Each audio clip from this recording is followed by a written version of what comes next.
Саламатсыздарбы, урматтуу эл өкүлдөрү. Биринчиден бүгүнкү сиздердин добуш берүүңүздөр калыс чечилет деген чоң ишенимдемин. Анткени сиздер добуш бере электе эле социалдык тармактарга ар кандай пикирлер жазылып жатат. Айрымдарыңыздар окуп атсаңыздар керек.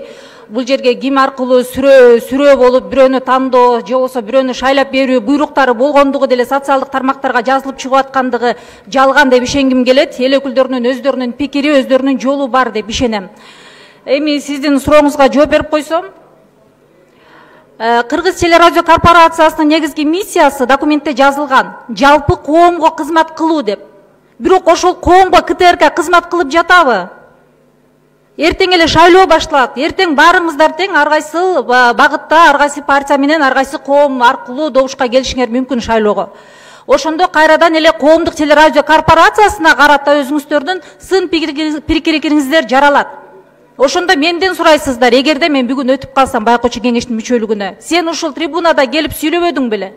Кандай болуп калды деп? Ошондо мен жооп берүүгө даярмын.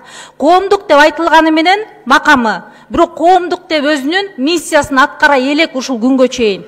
Менин эң башкы максатым ошол телевидениени кыргыз телекөрсөтүүсүн, кыргыз элинин салыгы менен жашап аткан телекөрсөтүүнү чындыгында эле коомдук кылууга өзүмдүн күчүмдү жумшоо.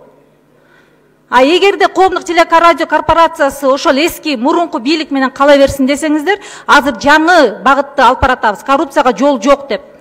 Коррупция акча менен гана чегерилбейт, коррупция сүйлөшүү аркылуу дагы коррупция болуп эсептелет. Анда биз эч качан өспөйбүз, урматтуу эл өкүлдөрү. Сиздерге ишенем. Ушул социалдык тармакка обедке чейин, түшкү тамактанууга чейин жазылган сын пикирлер жалган деп мен ишенгим келет. Баарыңыздарга чоң рахмат. Эгерде өтүп калсам, ар бириңиздердин сурооңуздарга жооп берүүгө даярмын. Рахмат. Билесизби, мен эртең менен туруп, кадимкидей эле жумушума барып, жумуштан суранып, бардыгы мыйзам чегинде, бардыгы чындык негизинде өтөт деп ойлодум элем. Тилекке каршы менин дагы жогорку кеңеште жакын адамдарым ачык эле айтты. Ошол байкоочу кеңештин төрагасы Жекшеевдин сүрөп жүргөн адамы бар деп, керек болсо резюмесин жөнөтүштү. Ошол айымды өтөт, жөн эле убаракерчилик. Бүгүн эртең менен дагы, кече дагы ушундай буйруктар келип түштү. Ошол айымды колдойсуңар деген буйрук келип түштү деп айтышты.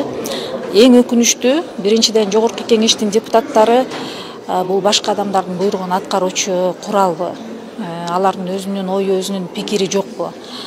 Мен багыл Илим Карыпбеков тарабынан, байкоочу кеңеш тарабынан кетип аткан кемчиликтерди жоюш үчүн өзүмдүн ушул 20 жылдык тажрыйбамды ошол КТРКга колдонуш үчүн өзүм талапкерлигимди койгом.